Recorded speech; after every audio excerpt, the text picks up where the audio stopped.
It's Maxwell House Coffee Time, starring George Burns and Gracie Allen.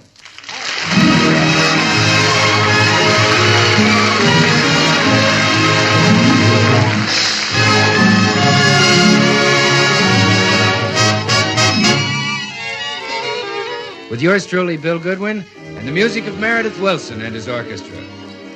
For deep down laughs and listening enjoyment, it's George and Gracie. And for deep down coffee drinking enjoyment, it's Maxwell House, with extra flavor in the blend because of choice Latin American coffees skillfully combined. Extra flavor in the cup because Radiant Roast develops the full flavor of every coffee bean. And the result is that today more people buy Maxwell House than any other brand of coffee in the world.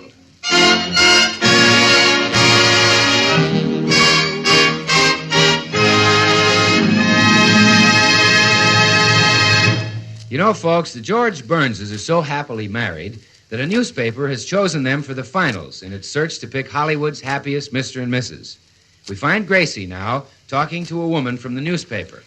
And so, Mrs. Burns, our search for Hollywood's ideal husband and wife has narrowed down to you and one other couple. Well, this is a wonderful surprise, Miss Ettinger. But really, George and I aren't so much. We're just plain, ordinary, everyday, delightful people. Well, Mrs. Burns, since you're so happily married, perhaps you have some advice to pass along to young girls in the matter of choosing the right husband. Yes, I have. When I was very young, I made up my mind that I would find the perfect man. Man with personality, looks, brains, talent, and charm. I searched for 3 years before I finally married George Burns. Then your advice to young girls would be? Do just what I did. Give up the hopeless search and marry the man you love. And what is your recipe for staying happily married? Well, personally, I try to observe the mistakes that other wives make and avoid making those mistakes myself. What kind of mistakes? Oh, now, for example, I've seen women ask their husbands for $10 to pay an installment on the radio, and then take that money and buy a hat with it. How true. Well, if my husband gives me $10 to pay a radio installment, I pay the radio installment. If I need a hat, I use the rent money. Well, I see. I can get a much better hat that way. I understand how using the rent money gets you a better hat. But does that make your husband happy? Oh, yes, he loves to move. Well, Mrs. Burns, isn't it difficult to maintain a career and a home at the same time? I mean, isn't it drudgery to come home from the studio and have to cook dinner? Miss Ettinger, if you were cooking for the one you love, would you call it drudgery? No, I guess I wouldn't. Well, neither does George.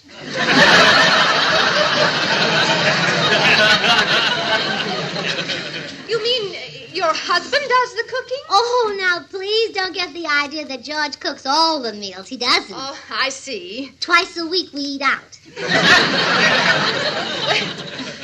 I must confess that your methods for maintaining a happy marriage are a little unorthodox. However, if you can prove to me that you and your husband are happier than the Galens, you'll win the contest. The Galens? They're the other couple in the finals. I'm on my way to observe their home life now. At 1 o'clock, I shall return to observe you and Mr. Burns. Well, I'm sure you'll find us the happiest couple in Hollywood. Why, the minute we wake up in the morning, we have a good, hearty laugh. Well, what do you laugh about? Oh, I laugh at my husband's long, woolly underwear. Well, why does he laugh? Oh, it tickles him, too. Well, goodbye, Mrs. Burns. I shall see you at 1. Goodbye, Miss Ettinger. Oh, George! Oh, wait a minute. I'd better not tell George about this. If he knows the woman is watching us, he'll be self-conscious and won't crack a smile. Oh, Did you call me, dear? Oh, well, yes, darling. Dear, would you say that we're happily married? Of course we are. We've been happily married for 11 years. Oh, 11 years. It's pretty good for this town, isn't it? You bet. Remember when we'd been married 2 days, they called us the grand old couple of Hollywood? That's right. Our marriage has been successful because we realized that married people have to give up certain things. Remember how I asked you to give up betting on the races? Yeah, and I gave it up. You certainly did. And remember how you asked me to stop buying so many hats? Yep. You gave that up, too.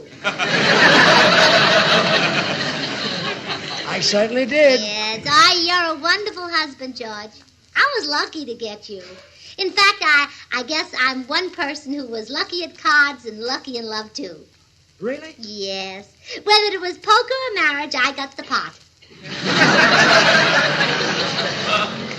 Thanks, kid. Oh, I didn't mean that the way it sounded. I meant that you're a prize, not that you have a pot. I see. I love you, darling, and I'd love you just as much if you didn't have one. Thanks again. Do you love me as much as I love you? Of course I do. Well, I'd like to hear you say, darling, I love you. Okay. Darling, A woman likes to hear those things, you know. All right. Darling, She can't just take them for granted. Okay. I want to hear you say that you love me. Darling. Just 4 little words. But Darling. it means so much to us, Bill. Darling. We're sentimental. Gracie. Yes? Darling, I love you. Oh, now, you see, that wasn't hard, was it? Say it again. Darling, Who likes to hear those things, you know? I'll try it again tomorrow. Yes. Oh, good morning, folks. Oh, good morning, Meredith.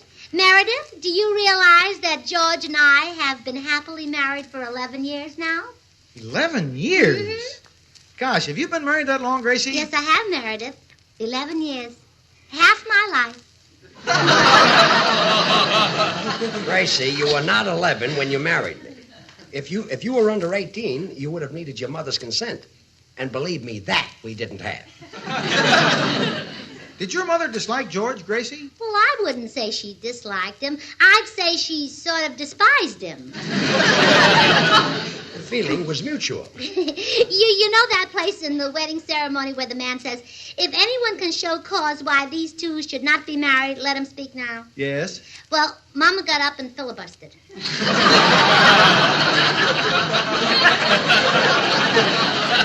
But we've been very, very happy, Meredith. Why don't you get married? Me? Oh, I guess I will someday if the right girl ever proposes to me. It's up to you to do the proposing. Haven't you ever been in love? Oh, yes, George. I had quite a case on a girl once.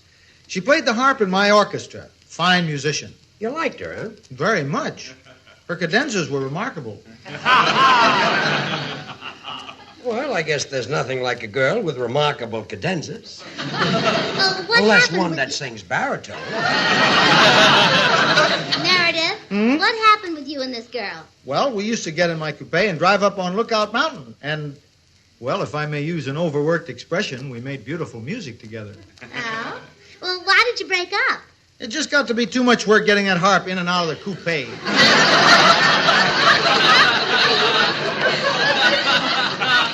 Meredith, you're a ball of fire. Look, why didn't you drive up on Lookout Mountain without the harp? That was all she could play.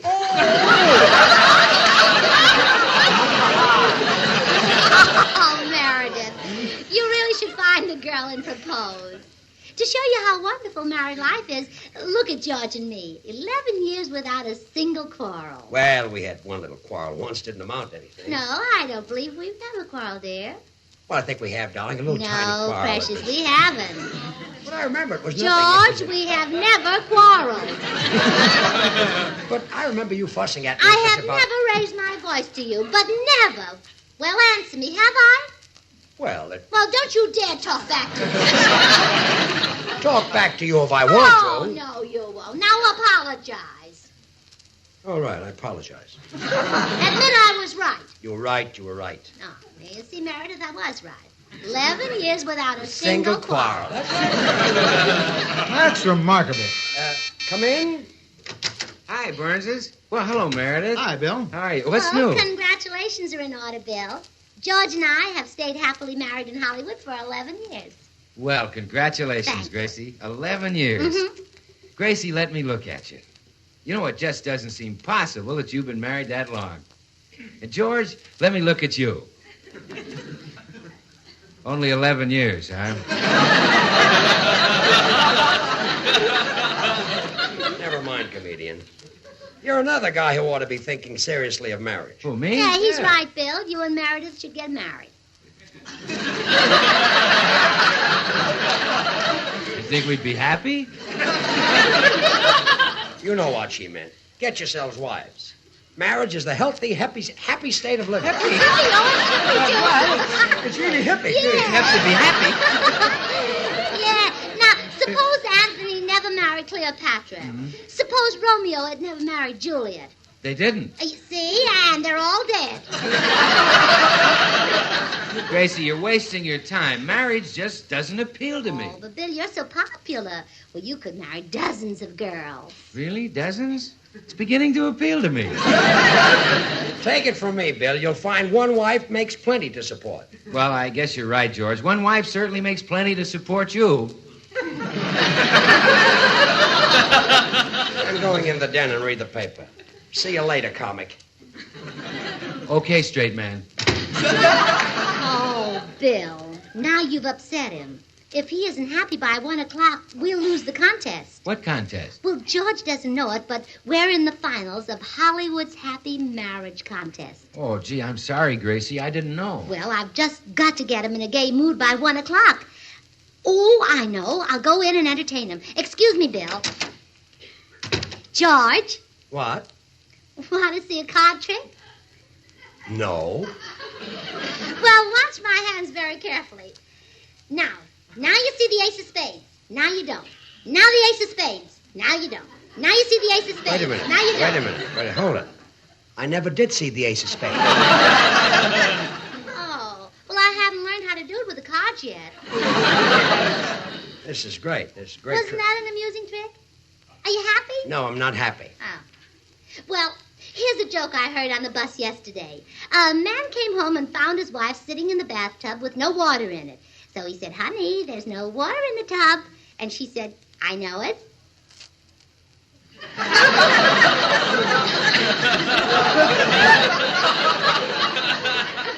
That's the joke you heard on the bus? Uh-huh. That's the whole joke? Yeah, well, George, you're not laughing. Is that the entire joke? Well, there must have been more, but I had to get off at 3rd and Vermont. Gracie. Are you happy? No, I'm not happy. Oh, George, you're very difficult. I'll try another card trick. Think of a Oh, card. no. Ace of spades.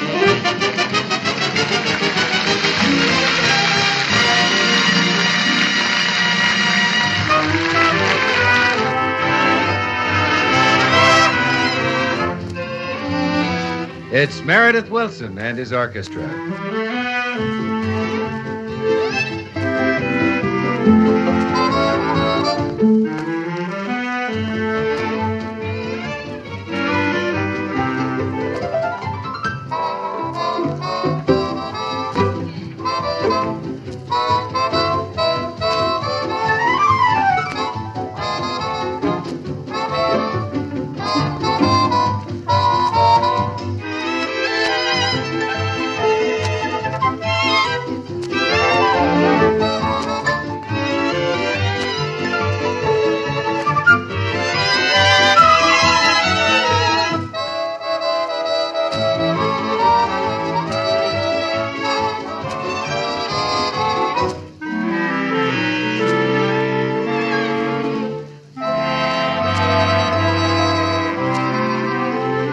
Say, Meredith, when I heard you rehearse that tune you're playing, I thought what a lot of pleasure it's bound to give many people. Well, Bill, On the Oregon Trail is not only pleasant listening, but it must recall for a great many families legends and stories of an important part of our early American scene. Yes, for tales have been passed from generation to generation about how the ox teams plodded through that country of scenic wonder. And you know, you can follow that trail today. If you do, you'll touch places that bear wonderful names. Listen to some of them. Independence Rock, Devil's Gate, Sweetwater River, Wind River Mountains, the Valley of the Bear. Names significant to our American scene. And I can't help thinking, too, that in so many homes today, there's another name that's become a part of our American way of life. Maxwell House, a coffee of true distinction. For in this nation of coffee lovers, Maxwell House is bought and enjoyed by more people than any other brand. You see, Maxwell House experts skillfully blend these choice Latin American coffees. Manizales for mellowness.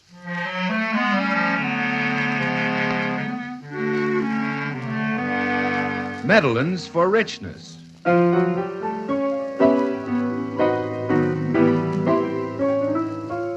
Other choice Latin American coffees for vigor.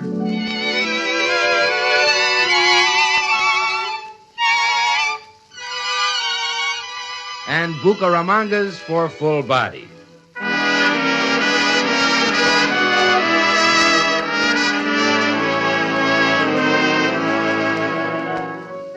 The result is coffee so full-flavored and richly delicious that north, east, south, and west, the name Maxwell House is synonymous with the phrase, good to the last drop.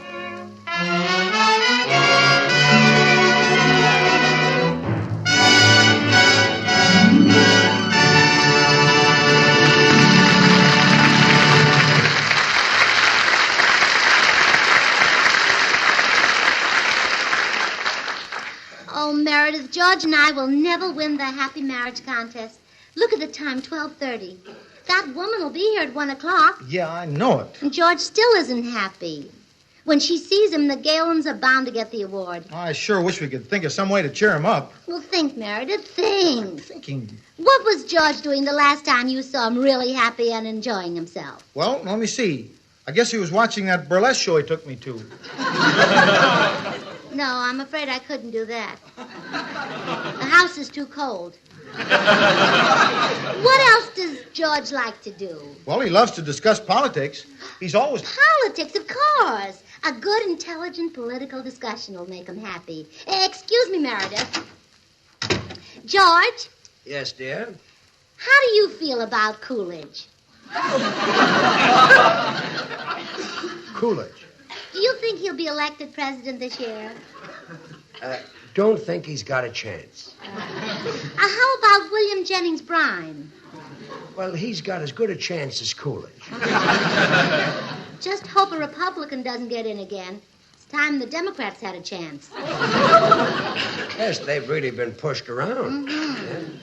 How do you feel about South America? How do you feel about it? I say leave it where it is.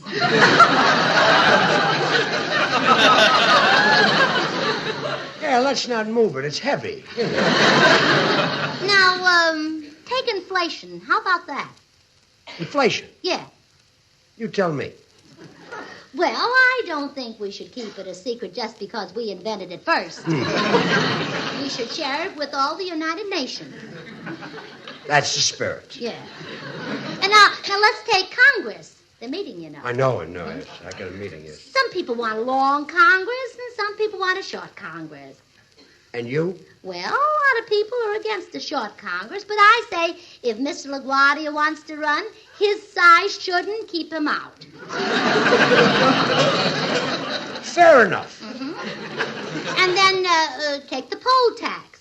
I'm against it. You are? Oh, Well, yes. That's interesting. We're all Americans. Why should people pay a special tax because they came from Poland? Good argument. Yeah. Now, what shall I take next? A powder right out that door. This talk about politics hasn't made you happy? No. Why not? I'm worried about Coolidge's chances. Oh, I'm sorry. Now, run along and let me brood about it. Oh, yes, dear. poor Cal. Well, did it make him happy, Gracie? No, and I can't understand it. He hangs on Gabriel Heater's every word, and I'm much more attractive. Oh, excuse me, Meredith.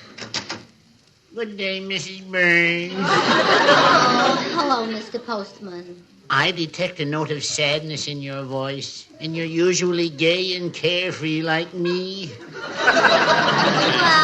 I have a problem. My husband is unhappy, and we're entered in the happy marriage contest. Oh, is there a happy marriage contest? Yeah, didn't you and your wife enter? Oh, I forgot. I guess your marriage would never win a prize. Not unless I entered my wife in the Golden Gloves. Does she still strike you? Mrs. Burns, 20 years ago, I asked for her hand, and she's been giving it to me ever since. Well, into each life, some rain must fall. Yes, but my wife shouldn't happen even in California. I guess you and I are both married to cloudbursts. Oh, no. George isn't that bad. He's just an occasional drip. Well, compared to me, your husband should be as happy as a lark. Say, that's an idea. Maybe if you tell George how miserable you are, he'll see how much reason he has to be happy. Bring him on. I'll fill his little heart with joy.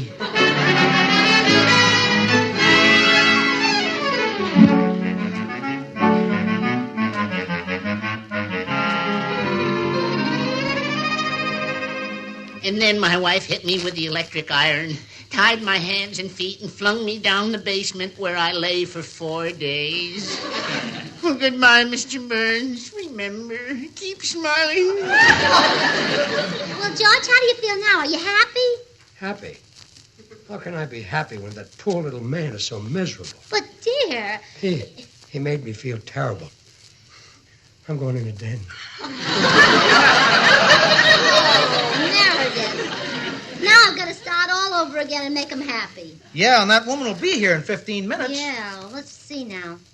I know how Clara Bagley made her husband happy recently, but I wouldn't have time for that. What did she do? She had a baby. No, I guess that's impractical. It would be a lot easier to make George happy if he wasn't the worrying type. Meredith, I believe you've got it. He'll be much happier if I do all the worrying for both of us. He sure ought to be. Well, I'll stop his worries right now.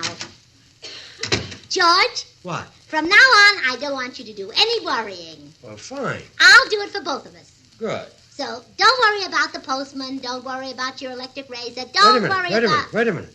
What happened to my electric razor? Oh, it got kind of clogged up when I peeled the carrots with it. You peeled carrots with my electric razor? Don't the worry new one about... that I just got? Don't worry. From now on, I'm worrying about everything. The fender on the car, too. Fender on the car? Yeah, well, I sort of ran into the rear end of Mr. Connor's milk truck. Oh, no. Yeah, but don't you worry about it. I'm handling all the worrying. Now, you happy? No, I'm not happy. Still brooding about Coolidge, Yeah, huh? about Coolidge. Now, get out of here. Well, Meredith, Oh, hello, Bill. Hi, Gracie. I came back to see if you'd won the happy marriage contest. Well, not yet, and we haven't a chance unless George cheers up. Oh, the little man is still unhappy, huh? Oh, Bill, you ought to see him. He doesn't look like himself. And you're complaining? Well,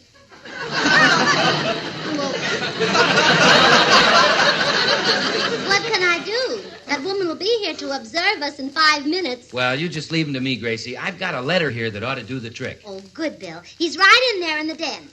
Oh, come on, George. Cheer up. Wait till you hear this letter from the sponsor. Wait till you hear the nice thing he said about you. About me? Mm-hmm. From the sponsor? Yeah. Well, read it, Bill. What does he say? Well, I'll read some excerpts, huh? Good. Now, get this.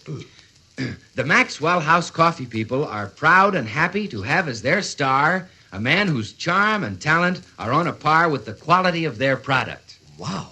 Now, that really means something, Sure. because Maxwell House coffee is tops. I know. Read some more. It's appetizing, rich, full-bodied, and mellow. Read the letter. Read some more. Maxwell House's coffee at its full-flavored best. Good to the last drop. Read some That's more. why more people buy and enjoy Maxwell House than any other brand of coffee in the world. The letter, Bill. What else does the sponsor say? Well, now get this closing. Yes. And it is our fervent hope that this talented and brilliant man will still be with us 5, 10, or even 20 years from now. Boy. Because it has indeed been a pleasure to sponsor radio's brightest personality, Bill Goodwin. Bill Goodwin. Yes. Let me see where it says that. Right here. I thought you said the sponsor said something nice about me. Well, I was coming to that, Joe. P.S. Tell Gracie's husband we liked his Christmas card. That's nice. Wasn't that a nice thing for him to say? Aren't you thrilled? I'm a mass of quivering goose flesh. Well, then don't act so miserable. Smile. Be happy. What have I got to be happy about? What have you got? Well, look at you. You've got a... Boy, you got a right to be miserable. Say,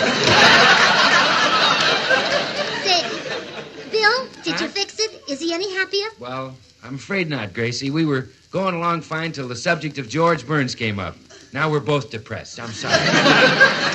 Wow, he was a big help. We've got 2 minutes to go. What can we do, Meredith? You know, Gracie, I might be able to make George happy. Yeah, how? Well, I'm a musician, and music hath charms. It hath? Yes. I meant to say, sure. Suppose I take my flute in there and play him a solo. Oh, wonderful. Shall I play him something by Chopin or something by Humperdinck?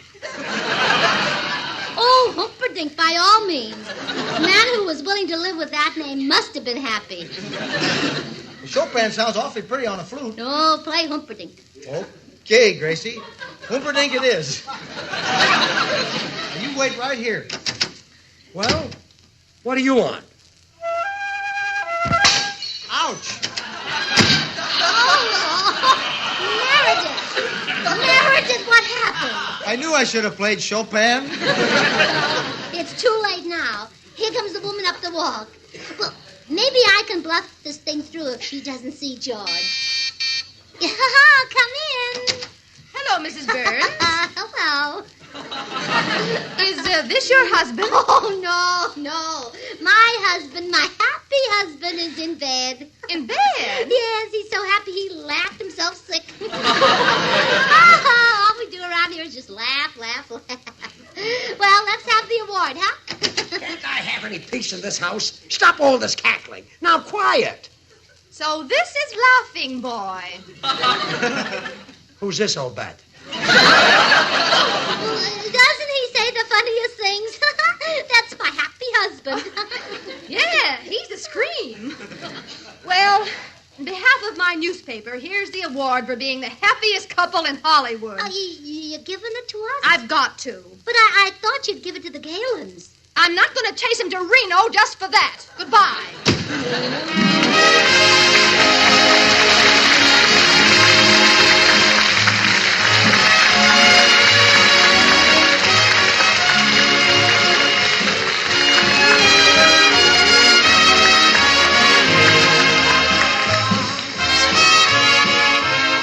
Join us again next week when we'll all be back. George Burns, Gracie Allen, Meredith Wilson and his orchestra, and yours truly, Bill Goodwin. Until next Thursday, then, good night and good luck from the makers of Maxwell House, America's #1 brand of coffee. Always good to the last drop. Gracie, I'm sorry I lost my temper. I guess we really are the happiest couple in Hollywood. Oh, sure we are. And that's because you're the boss and I do whatever you say. Oh, I'm not the boss. Oh, yes, you are, dear. Oh, no, I'm not. Yes, you are. No, really, I'm George, I'm running this house, and when I say you're the boss, you're the boss. I lost my head. Just call me bossy. Oh, that's good. Good night.